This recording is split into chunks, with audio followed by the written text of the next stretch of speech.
नेपालको इतिहास भाग 2। पहिलो प्रश्न रहेको छ, सप्तर्षि र अष्टमातृका मूर्ति स्थापना गर्ने मल्ल राजा को हुन्? यसको सही उत्तर रहेको छ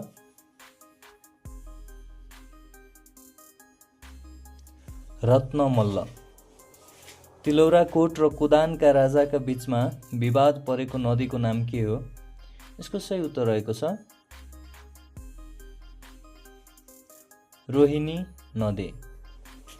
त्यसैगरी अर्को प्रश्न रहेको छ, डोय राज्य र खस राज्यको ग्रीष्मकालीन राजधानी कहाँ कहाँ थियो?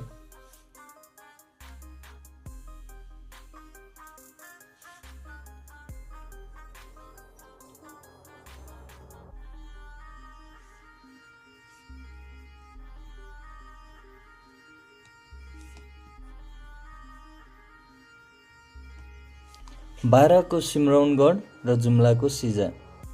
त्यसैगरी अर्को प्रश्न रहेको छ, लिच्छवी आकाशका पूर्ण चन्द्र भनेर कुन राजालाई चिनिन्छ? यसको सही उत्तर रहेको छ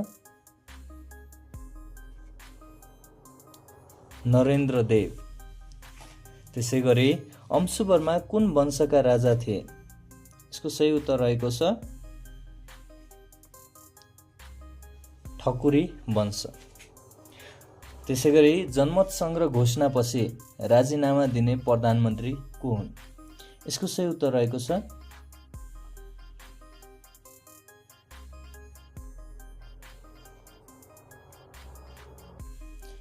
कीर्तिनिधि बिष्ट। त्यसैगरी विक्रम सम्वत 2015 सालको संविधानमा नेपाललाई कतिवटा निर्वाचन क्षेत्रमा विभाजन गरिएको थियो? यसको सही उत्तर रहेको छ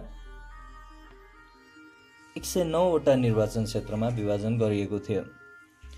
र आजको अन्तिम प्रश्न रहेको छ, नेपालमा पहिलो परामर्शदात्री सरकारको गठन कहिले भएको थियो?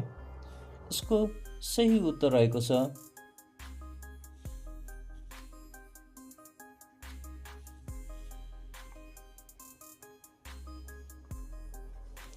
विक्रम सम्वत 2009 साउन 30 मा।